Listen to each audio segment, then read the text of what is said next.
outside. He's come earlier. He was sitting there.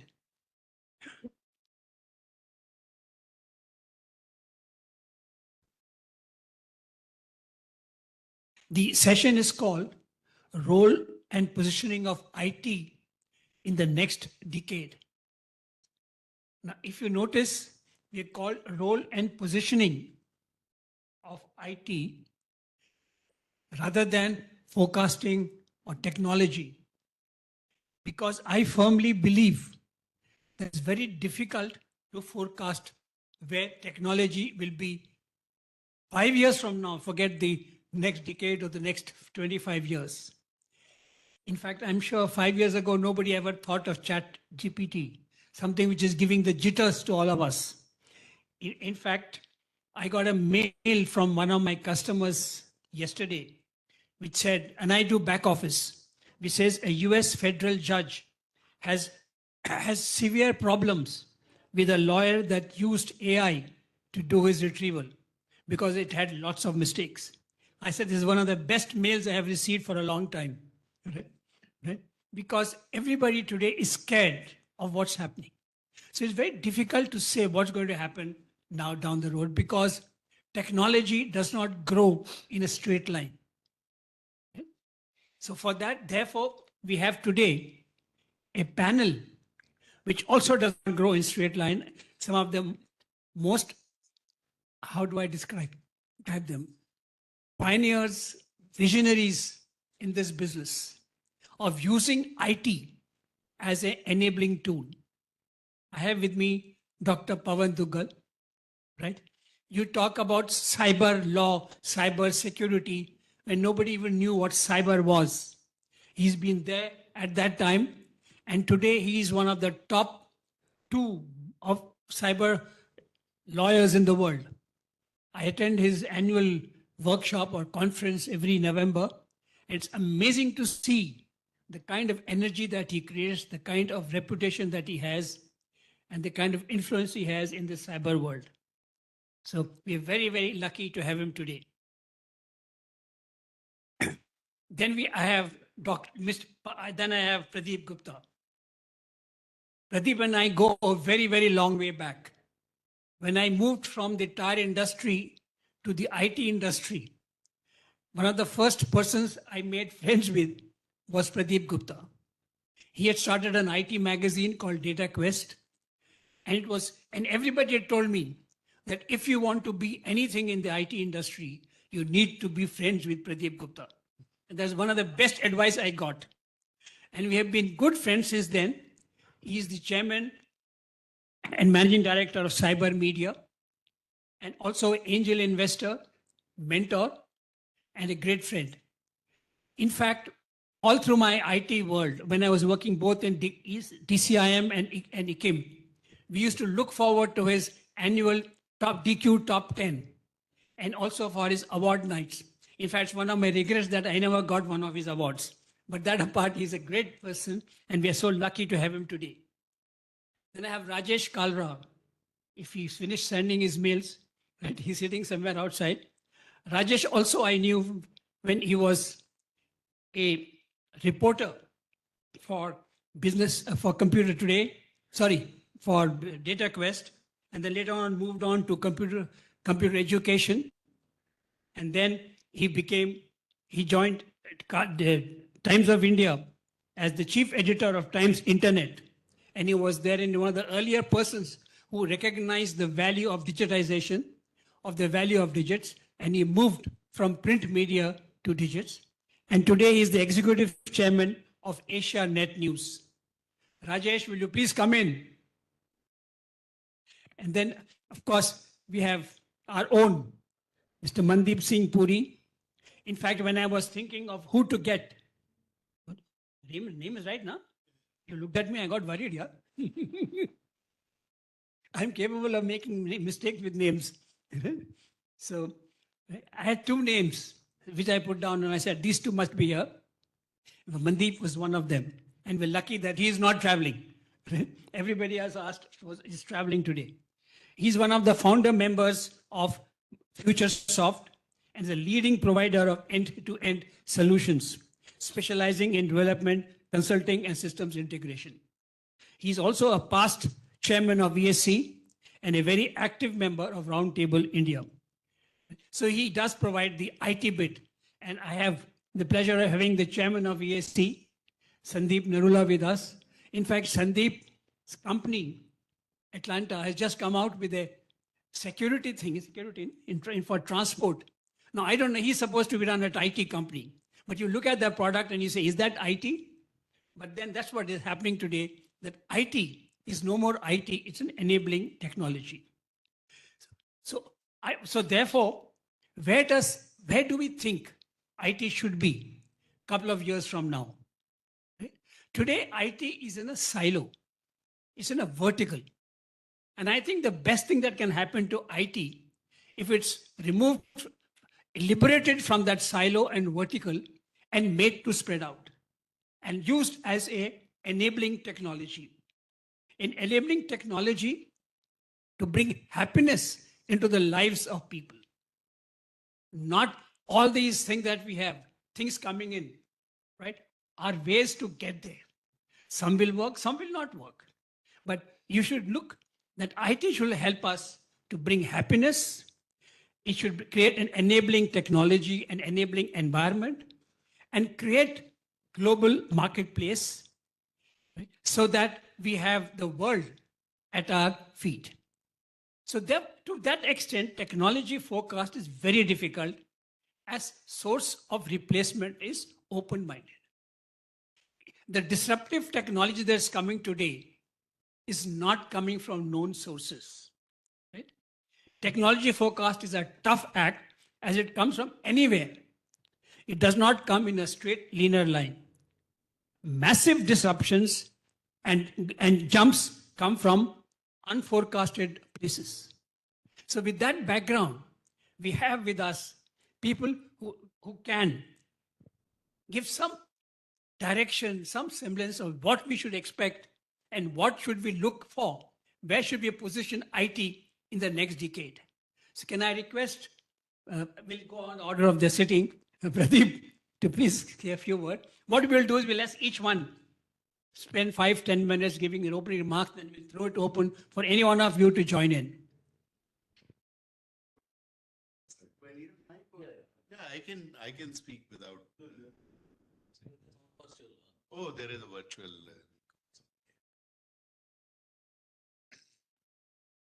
Yeah, so thanks for that introduction, Veer. And Veer, you said that, that I was a person with whom you should be friends with. So you should have been on my right side, but you are on my extreme left side.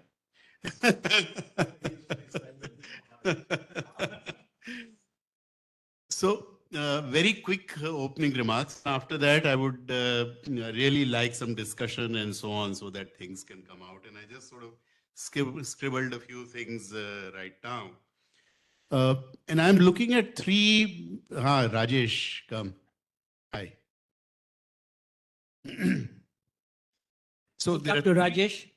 Rajesh Kalra, we've heard about him, but I just announced. He's one of the pioneers in moving to digital technology from print. And he's a very good friend from mine for a very long time. Welcome, Rajesh, please. Yeah, so I sort of scribbled down three main themes, as it were. One of them very clearly is technology as an enabler, the point that you made, Veer. And I'm looking at the multi-facets of technology. I'm really looking at deep tech. And each of the technologies which are emerging, there are a number of different kind of things which are happening. AI, ML, you talked about ChatGPT and how it is transforming everything. Yes, there would be glitches, but it will keep on improving. And it is going to become a part and parcel of, things as we move in the future. Earlier word processors had problems, earlier spreadsheets had problems, but then they became part of life. And similarly, ChatGPT and AI, ML and other things also will move into that same kind of a thing. Then you have technologies around IoT, cloud, you have edge computing, 5G, So, here and now, that kind of stuff, which is the second sort of set of technologies which are there. You have AR, VR, which is again capable of transforming each and every industry. You have blockchain, which is again transformational. It's unfortunate that it's got related to currency, but it's more than digital currency. I think they should rename blockchain. They should call it as digital trust. They should rename the entire thing. And around digital trust, there are yet again a whole set of things that have to happen. Then you're talking of robotics, uh, and more interaction with technology will be done in plain and simple language. So much more on NLP in local languages and stuff like that. So that is also yet another sort of major trend which is there. Very clearly, also amalgamation of hardware and software, right? Uh, so no longer you are looking at just solutions which are software based, but you're looking at and electronics is therefore also becoming a meta resource, just as internet was a meta resource, just as mobile phone is a meta resource, which has the power of transforming each and every industry. So that's one big theme that I will right now just leave it at that. The second one, the major theme is digital public goods. And a lot of transformation taking place in different industries because of digital public goods. And it started with UPI as an example, where money is now, it's a public good, which is a digital public good, and everybody is using it. And we are talking about the health stack, and therefore your health information also becomes a public good in education. And the government has announced the NDR plan, and through that, once again, you will have a sort of a common UPI kind of a theme running in education as well. ONDC is a digital public good for e-commerce. So more and more of those kind of changes that will be there. And once again, a whole lot of fundamental changes will come because of these digital public goods. The third big theme is sustainability. And today, whatever you do, sustainability, whether it is SDG goals, whether it is energy, that is a very, very important theme, ESG and so on. And I think the IT industry itself can play a major role in ensuring more and more sustainability. By the way, IT industry itself is a huge consumer of energy, and therefore it itself also needs to become very energy efficient, but also it has the powers of bringing in efficiency in a number of different places. So those are, I think, the three macro themes which are there. But more importantly, these three major themes are going to transform each and every business. So, if I'm a toy manufacturer, it will change because of all these things. If I'm a cycle manufacturer, things will change because of all the three themes that I've talked about. Whatever I'm doing, whatever service or product that I'm in, will completely transform because of these three major themes which are there. And we have seen that in the past, when PCs came, it changed each and every industry, right? When connectivity, when internet came, it again changed each and every industry. Mobile phone once again has changed each and every industry, and the same kind of transformation which is going to happen at a scale which is unthinkable of. And I think that is the real challenge of how we are going to adapt to these three, macro things which are transforming each and every industry. So I'll stop at that and perhaps come back as we discuss and debate other things. Thanks, Pradeep. Rajesh, can Okay. Yeah. Thanks so much, and namaskar to everyone. What a great gathering here. One person under who I started my career is sitting here. Good to see you always, PG. And another person who we were in awe of when we were young journalists as the marketing brain of the IT industry. Good seeing you again, Veer. It's been a long time. A lot has changed since we came and what is going to happen, I think PG did talk about a lot of things. We will have these in the discussion, but one of the ways of renaming blockchain and all this would be just call it Web3. People have started accepting it all over the world because otherwise it doesn't have any negative connotation to it, which cryptos and blockchains and all bring. Other thing is Web3 and AI as technologies. They have this great ability to democratize the kind of things, how the IT will impact at the grassroots levels in the country. You do not need to, the big IT companies are doing great jobs, but the ability of IT and this AI and things like Web3 have the ability to make micro entrepreneurs in places which were unimaginable earlier. And I heard whatever PG said, I think very little can be added to all that. We can have the rest in the discussion that follows. But these two are the things which people should surely look at because it has the ability to go into areas from hinterland to produce these micro entrepreneurs which were not possible earlier with better connectivity and IoT and everything. Thank you. Thank you, Rajesh. Dr. Duggal, maybe you can now tell us also how we can prevent ourselves from all this happening. If IT is going to be everywhere, all permissive, then how are we going to protect ourselves? Well, first and foremost, technology will be a coercive agent in our lives. In the last 24 hours, something has happened globally which has shook the collective conscience of a large number of people. Two lawyers have yesterday apologized to several federal judges and several district judges and to their clients that they had used ChatGPT for purposes of writing a written submission to a US court. Now, what they did was they were either short of time, they went to ChatGPT. ChatGPT was asked, why don't you give me some cases on this? ChatGPT gave them cases. And then they asked ChatGPT, hey guys, are you sure what you're telling me is correct? And ChatGPT said, yes, I'm absolutely sure that this is correct. So there was actually no need felt for independent verification. So lo and behold, these cases were published, cut, paste as it is, and presented in the court. A couple of weeks back, the court said that the court is facing an unprecedented situation. Why? Because all the judgments, all the cases that were cited in the written submissions were false, were fabricated, did not exist.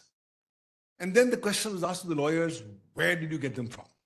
And candidly, they admitted it's come from ChatGPT. And that's where a bigger question started happening. Can the lawyers now be debarred from practice? Because they did not even apply their minds before they started putting ChatGPT on a filing in a court of law. So yesterday, the lawyers have actually apologized to the entire set of judges and to their clients that, sorry, we use ChatGPT. I think technology is more of a coercion agent in our lives. Much that you undermine it, it's going to coerce you to doing things that you could never imagine earlier. Imagine technology is going to force you to apologize. Now this technology has come, which is going to do that. Number two, technology is going to open up not just vistas of constructive opportunities, but a humongous black hole of legal consequences and legal liability. You think you use technology and it's happy-go-lucky? No, it's not. Every time I use technology, I'm actually putting behind my electronic footprints on an ecosystem where just about anyone can come in and use that footprints. So globally, I see a revolution, and I see the same revolution getting replicated in India. Global, the revolution, I've given it the name, the Great Global Vomiting Revolution. India, it's the Great Indian Vomiting Revolution. Why? Everybody is vomiting data about their personal, professional, social lives on the internet without thinking about the legal ramifications. So if you are going to make technology your friend, beware, because technology is only an enabler. It's not a human yet. It's not a friend yet. And if you're going to blindly trust technology, be prepared to fall into a great precipice of legal consequences because you're going to be made legally liable. Third, technology is always going to be breached. Much that you think about cybersecurity as an absolute utopian phenomenon. The fact is, there's not a single computer or technology that's been yet developed that is incapable of being hacked. Every technology can be hacked. So every system or network is going to be hacked. So what was cyber secure yesterday is not cyber secure today. What's cyber secure today will definitely not be cyber secure tomorrow.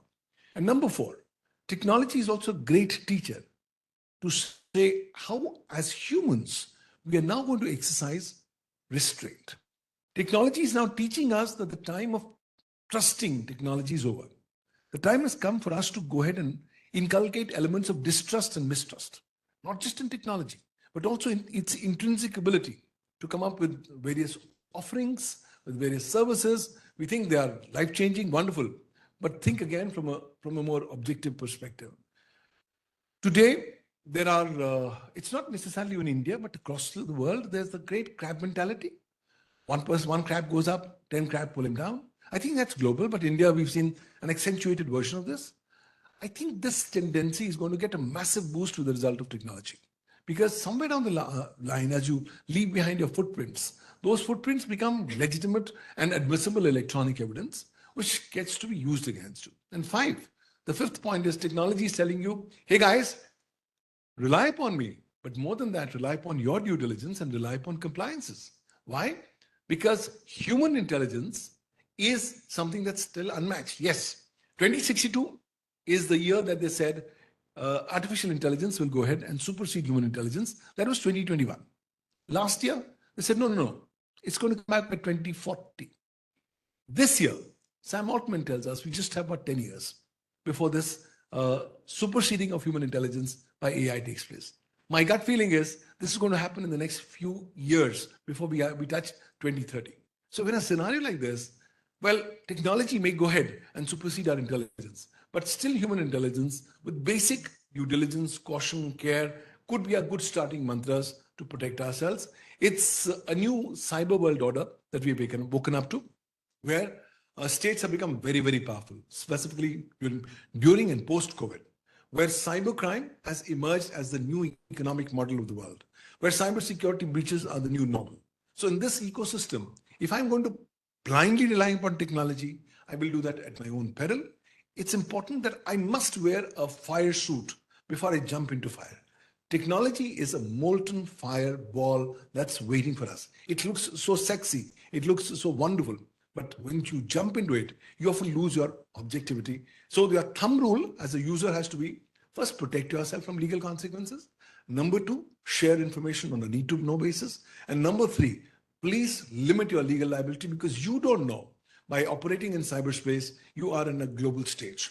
You are in a global blackboard where just about anyone, anywhere in the world could come ahead and sue you, not just in your jurisdiction, but in any other jurisdiction in any parts of the world. And finally, let's not learn to have not just cybersecurity as a way of life, but also learn to distrust and mistrust technology. Because technologies are not the be-all and end-all of life. Let's learn to first protect our backs, protect our interests, and ultimately protect human interests before we blindfoldedly go ahead and rely upon technology. Thanks. That was a very interesting perspective, right? And a totally different perspective. In fact, this trust thing is so true that now when I get a message from my bank which says your KYC is not complete, I don't trust it. I don't know whether it's my bank sending it or somebody else wanting me to press some button, which will then take away whatever money I have, right? Which the banks have not taken so far. Thank you very much, Pawan. Can I now request Sandeep to give his perspective? Firstly, one observation. We have very rich, more than 200 years of experience on dais today. So big round of applause for this. Combined.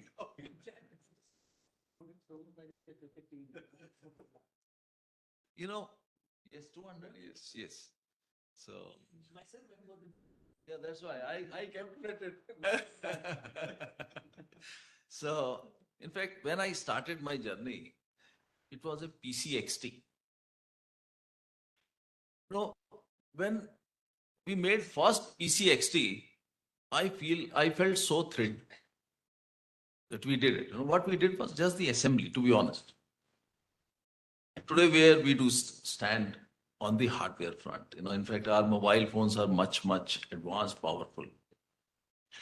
And the software used to be DOS, disk operating system. We used to put a floppy drive and then magic used to happen with a floppy drive.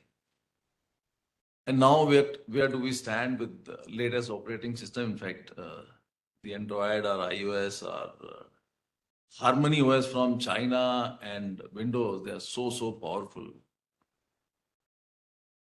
The journey has really taken the transformation. So if you talk of technology, yes, it has got its own advantages, disadvantages, risk, rewards.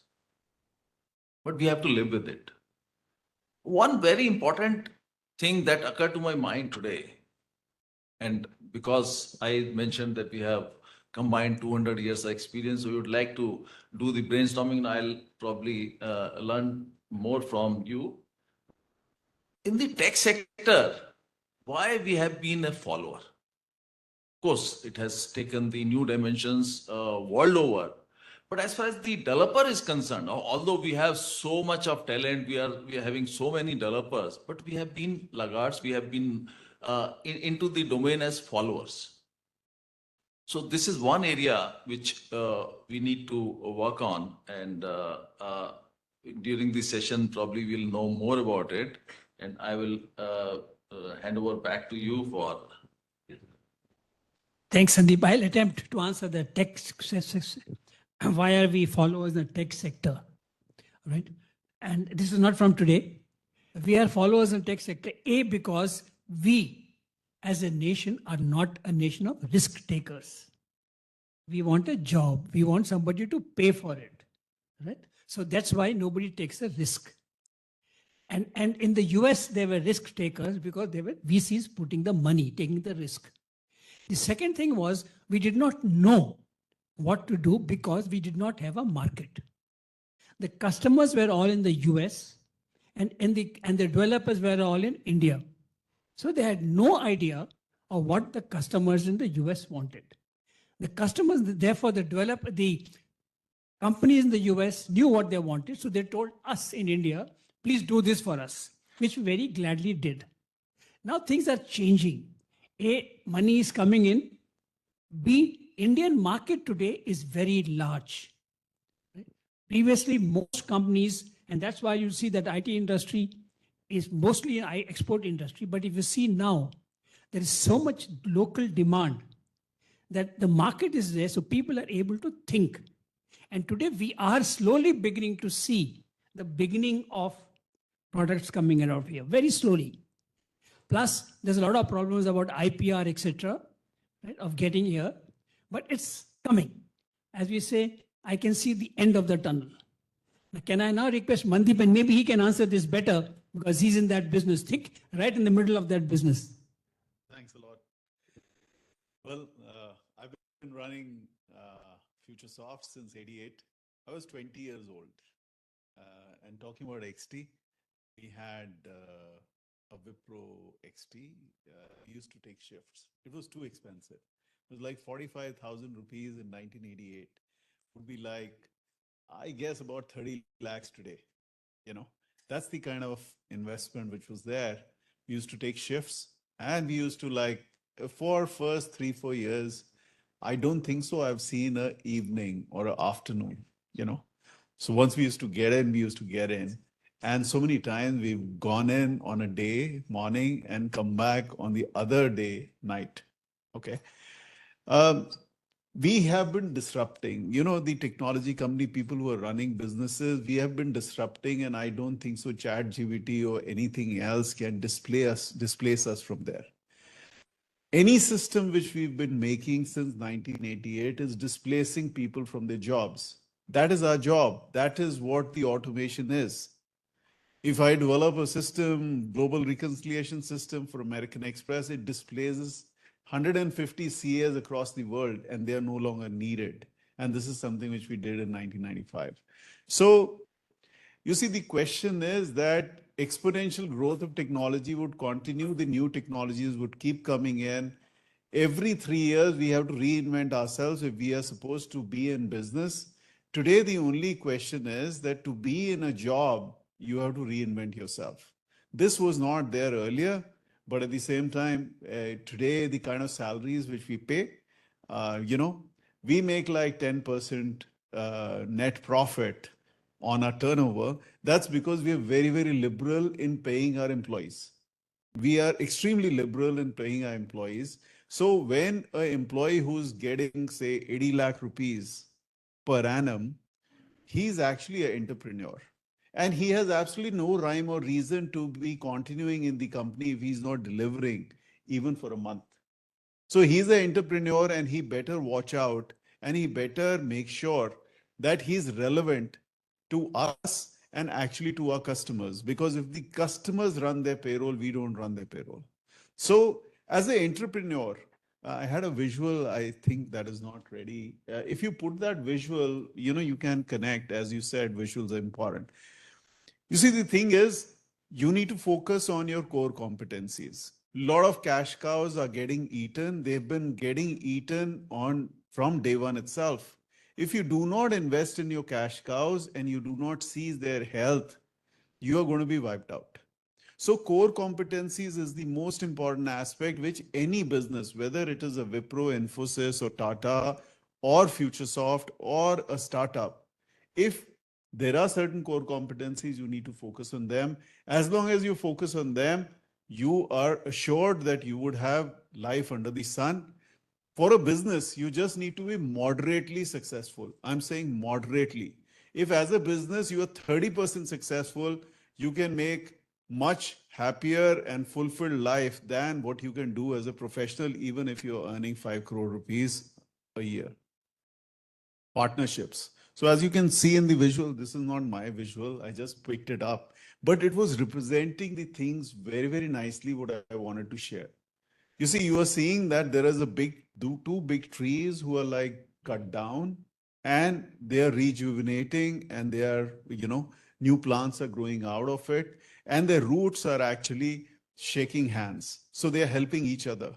And that is the crux of a business or a successful life of a professional. Partnerships. So that is the next important thing. You need to focus on your core competencies. You can't do it alone. So ChatGPT is an opportunity for me. ChatGPT is an opportunity. As soon as ChatGPT came in, I gave our content writer that now your target is not 2,500 words per day. It has gone up to 7,500 words per day.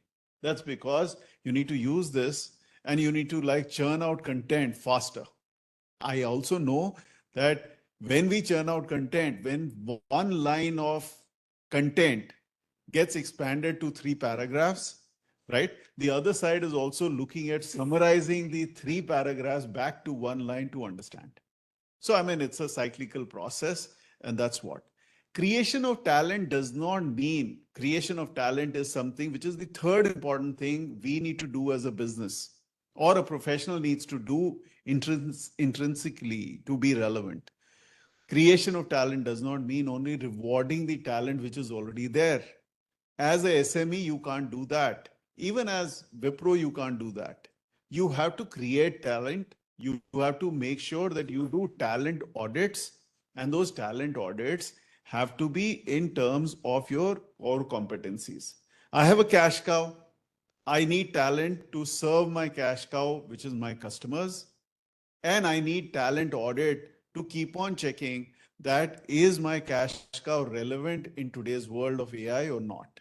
And if we take these baby steps on an everyday basis, important things are never urgent. If we take steps, small, tiny steps on this important thing, we are never ever going to be wiped out. We would continue to grow. We'll continue to be successful. I just end this thing with Mohanbir Sani. He's a known person. He's from Kellogg. He keeps like doing these videos. And I really like these 5 S's, which he talked about. For your core competencies, you need to stop. So stop anything which is not core competency. Forget it. You need to select where you want to go. You should not, in this world, what is happening is that people are jumping from one concept to another concept, even as a business. There are like we have 300 people, about 50 people directly report into me. They come up with 50 concepts. I keep jumping. At the end of the day, I feel nothing has been accomplished. So I have to select as to what is something which is relevant to me as a business and only put my effort and my organization effort in that particular direction. I need to segment. I can't have only one cash cow. I need to have many more cash cows, maybe 2 or 3 core competencies. And I need to segment my time and my money, my payroll of the organization into these segments. It's extremely important. And finally, I need to shrink. I need to make sure that I'm focusing again, I'm repeating that. And I need to snooze. Things do not happen over time, in one day, in 1 year. I need to snooze over it, give it time, and we would definitely grow. We would be definitely here as a business, maybe 10 years, 50 years, 100 years down the line. The businesses always outgrow individuals. You need to make sure that the baton passing is happening correctly. So, thanks. Thanks, Mandeep. They were very nice words. In fact, I pick up one thing from that: reinvent. You know, I have been in this computer business for over 50 years, right? And when the first computer came in, there was hue and cry, as in Bengal, CPIM union, that what's going to happen to people? Jobs will go, right? Job did not go. Some jobs changed. Some people had to be retrained to do something else. And at the end of the day, not only the number of jobs increased, the earning per employee improved because they were doing better jobs. So they were not doing mundane jobs. So that's going to keep on happening. In my own company, which I do back office, I'm a great believer that you should not be a slave of technology. We actually cannot do anything about technology. It just comes. So make technology your slave. Ride on the technology while it is there. And when you find that now is going too fast, jump off and pick another technology. So keep on doing. So when we started back office, right, we used technology at that time to bring jobs from the US to India. Unheard of concept, right? Somebody is dictating in the US and we in India are typing it and sending it back. No internet, nothing. Slowly, things started happening. Then whole lot of mechanization came in. So we keep on taking, every 5 years, we kept on repositioning. So we have to reinvent continuously. I think that's a very good point that you raised. Now I'd like to open up to the panelists. Is there anything else any one of you would like to add? Yeah, please. Yes, Rajesh. I like what you said, Dugal. I would like to think that technology is a friend already, except that one has to be very careful, like in any friendship or any relationship, how you use it.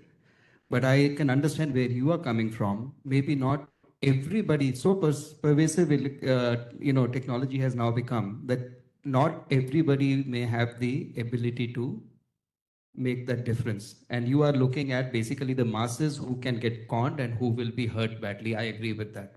But anybody who can think, it's a friend. Back to, all of us here have seen the changes which are so dramatic. I was just telling PG that the phone now has more computing power than the Cray computer which was installed at Mosam Bhavan in 25, 30 years ago. India did a lot of things right, but it also did a lot of things wrong. And we are still suffering from that as far as IT is concerned. We always went to the world and told them that we are a very, very good, cheap alternative.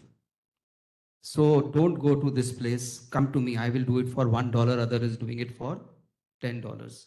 We always marketed ourselves as a cheap alternative. We never went to the world saying that we can be a quality alternative. And that was one of the reasons that we were always doing what N. Vittal used to always talk about as being software coolies.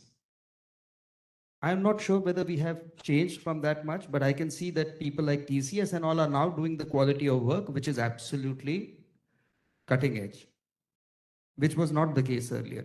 So that is one thing which we talked about, why we have not gotten into the race where we are seen as number one. And then there was also this embedded software kind of a thing where, we always had this thing earlier that we know English, so it's better. But the Chinese have started writing codes in whatever they do themselves, and they are doing great work. The whole world is worried about what they do. Just looking at what happened in telecom. 20 years ago, everybody in the world knew C dot. Nobody knew Huawei. And now you see, thanks to a lot of nonsense which our politicians indulged in, C dot is absolutely nowhere. And Huawei is something which the whole world is worried about. A company like Cisco, was supposed to run for cover, it didn't know what to do because of the pricing and actually the kind of delivery which Huawei managed or ZTE managed. So what is going to happen in next 10 years? Anybody who says, I know what's going to happen in the next 10 years in telecom, he's speaking just because he has a mouth. There is no other reason that anybody will know, because we have seen changes happening so rapidly, even though we are in the industry and watch it very closely, that we are taken by surprise at times. I will share with you something which, 6 years ago, I went and, one of the very rare people to be taken to Samsung's R&D center in Korea, which they don't allow a person to go in, so a lot of to and fro happened and I was allowed to go in. I can tell you the kind of things that they were developing then are still not out in the market. And they actually seemed as if they have done all that. So I don't know when they will come out with it. I still remember the fold screen which they had then, which has come out now with their Galaxy Fold, and of course others have also got it. I could see it at that time. I never talked about it. But technology, the march of technology is such that it will always take you by surprise. The only thing is whether it will be a pleasant surprise or not. Thank you. Yeah, so, just to sort of, that issue that you raised about, see, technology has always been dangerous. Okay, and I don't think this is the first time that people have had to apologize for misuse of technology. I remember 10 years or perhaps 10 to 15 years back, social media created that furore because of which 30,000 people from Bangalore, Northeast had to migrate back to their towns. And then, of course, obviously, the technology apologized for that. So, and I'm sure we will find enough data leakages which happened in 80s, in 90s, and so on, which have had massive impact. So, technology has always been dangerous. It has to be used properly, and I agree that it has to be used as a friend. You have to build checks and balances on top of that. People will use more and more of ChatGPT, but if you just take a case law from there, I mean, they could have done the same thing with Google search as well, right? Google search also would have probably thrown up those case laws, and those would have been wrong until and unless the lawyers actually went back to the source and checked it out. So what I'm trying to say is that technology is going to be dangerous, and I think we need to get on top of that, but we can't ignore it. We can't ignore it. The changes that are taking place are such huge changes that it will be best to see how we can adapt to that and how we can adopt those technologies. Absolutely right. You can't ignore it. As I said, make technology your slave. Use it, ride it. Ride it. Take that by meaning that it does your work for you. You do your work for you. I do back office and the back of technology. And the same technology, when it develops more, is going to make me out of job. Right? But then I have to find something else, some other technology on which I ride to then keep doing something better. So you have to keep continuously doing that. I cannot create technology. I cannot stop technology. So I need to just say it is there. How do I learn to take advantage and live with it? And Rajesh, talking about your quality, I think you talked about price, low alternative. Sorry. I basically said we always marketed ourselves as a cheap alternative, not as a quality alternative. No, actually, that was because essentially, you see, there was a quality of trust, right? And India went in on Y2K. Basically, that's the time when the whole thing changed. When we the first time we were sitting there and doing there, and then onwards, they realized that there is quality coming in India. And gradually, we start changing. Now, what happens is also when you're pricing at cost plus, this is what happens. You look at it in Indian rupee cost, right? And then you find that, oh, I'm charging so much. The customer looks at it dollar and he says, oh, this is so damn cheap. I mean, in my job, for example, when my customer asks me, have you a price list? I said, no. How much will it cost? I said, I don't know. You tell me. You tell me what is worth to you. Then he starts thinking, okay, how much would it cost me in US? So many dollars. How much can I squeeze these guys? 20%? 30%? He is very thrilled. He squeezed me 30%. And I'm very thrilled because I'm getting 100% margin. So you see, it matters. These are things which come as you know more and more about the market. Sorry, you were saying good. No, there was no option at that time but to be low cost because nobody knew your capabilities. I mean, yes, we had world-class institutions, but nobody knew about the IITs and IIMs and so on. They knew that this guy writes good code and Now, so on. today you don't need to. But the good thing about this is IT, because we were exporting, we were very particular about quality. So you will find that IT is the only area in India where we never had a quality perception. Nobody said, India, oh my God, must be terrible. Not for IT. I don't agree with this totally. I think we actually messed up at a lot of places. I know enough IT guys who tell me very openly that we always overpromised and underdelivered. But they also understand that we know what is happening and we have the numbers to deliver, which is what our strength was. But I don't think we can ever run away from the fact that we always overpromised and underdelivered. We are getting better now. Okay, one thing I just want to say, the point that Pawan raised about security is something which is very, very important. We give lip service to security, but then we go back and do nothing about it. Okay, and we need to take it very seriously. You're now talking of billions of users. You're talking of now not even PETA, they've gone to what EXA and what's the next Zeta and Yota or whatever are the next ones. So those amount of data points which you are looking at, you are talking of breaches that happen on massive levels. You're talking of endpoint security because the endpoint security could be, in a car, there could be so many endpoints that could be there and all of them could be vulnerable, right? So with IoT, with sensors and so on, you're talking everything multiplied by, many, many zeros. And we need to be very, very conscious of this and need to build in protections for that. And you want to add, Panu? Yeah. I want to say one thing. We are basing our decisions on ground realities which have changed. Earlier, the government had not come to the party. The IT was roaming absolutely supreme. In the last 25 years, we've seen the government coming to the party, realizing the value of cyberspace, and now going ahead and increasingly trying to regulate a lot of areas. Yesterday, New York City has passed a new law on artificial intelligence, saying that if you're going to use artificial intelligence for recruiting people, make sure it's bias-free, otherwise we'll come and audit that.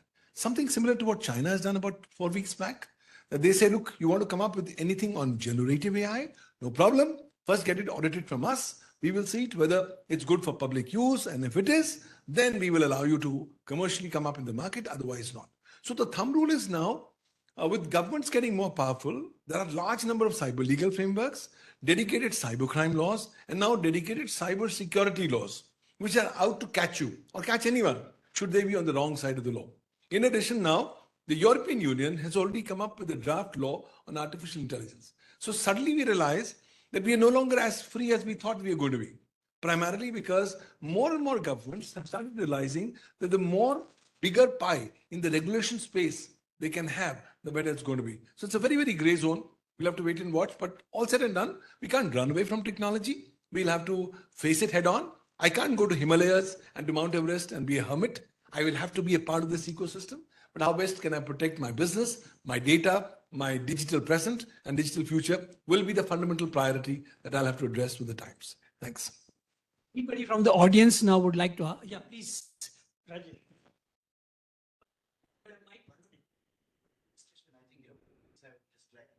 One minute, let me see the mic.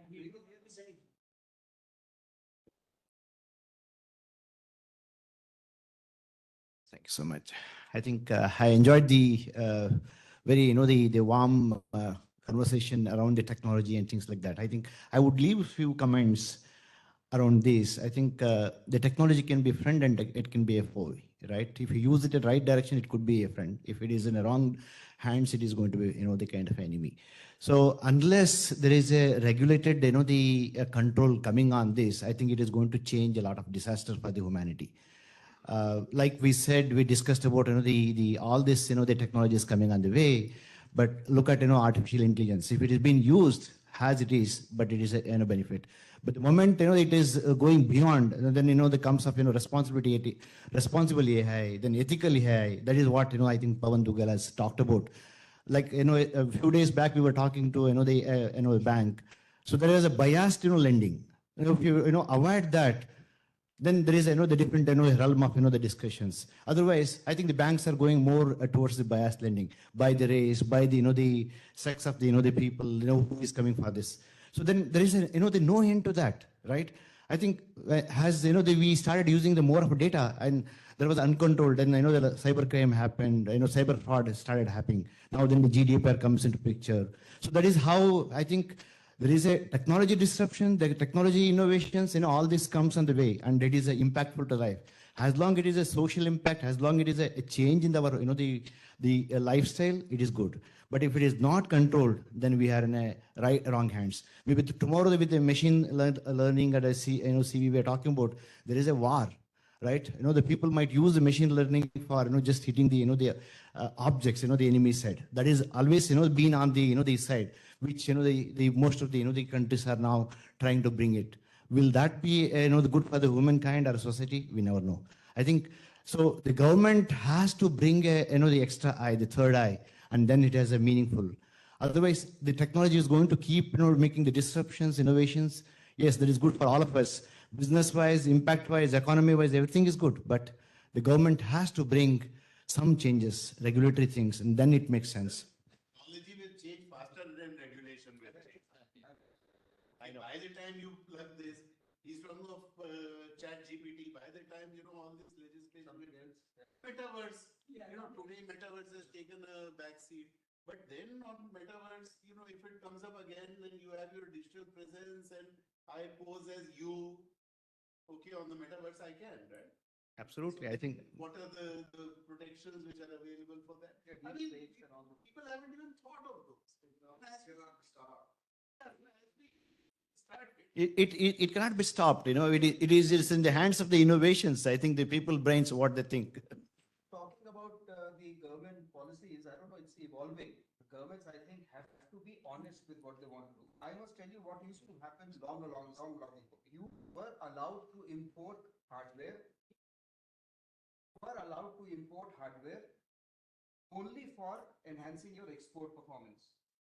And supposing that hardware is sitting in your office in India and you use it for only 3 hours in a day to enhance your export performance, the rest of the 21 hours it's lying idle and you want to use it to improve your efficiency domestically, you penalize and put behind bars. That used to happen. I've seen those days. Yeah, it is changed now. I've seen those days. Correct. We are running short of time.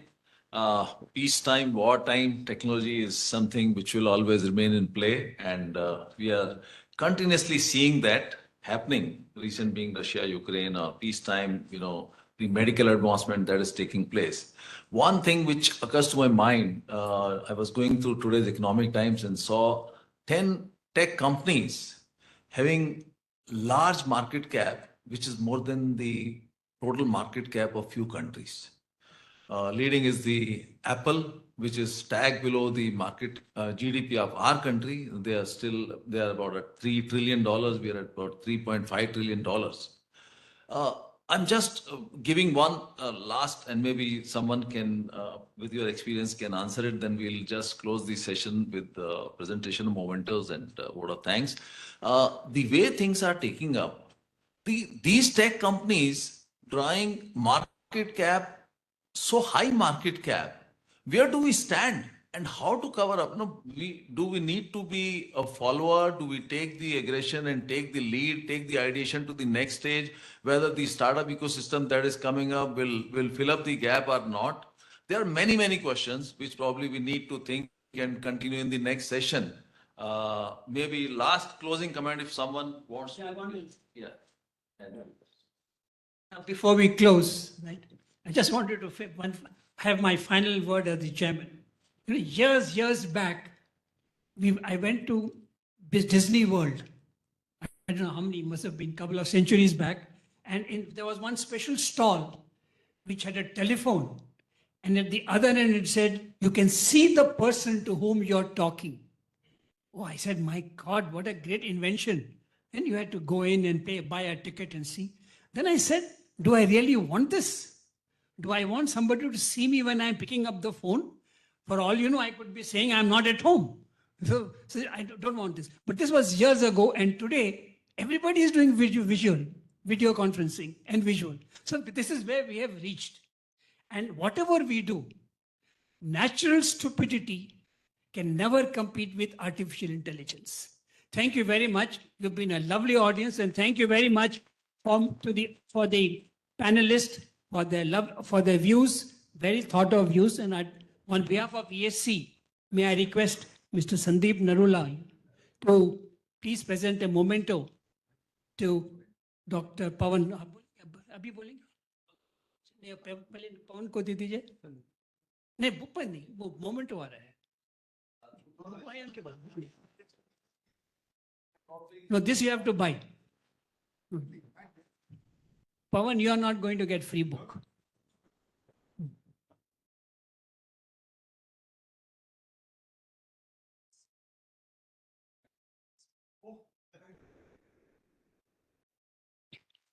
Anyway, you might as say a few words about the book then. Or can I request Mandeep Puri to please give PG a memento on behalf of.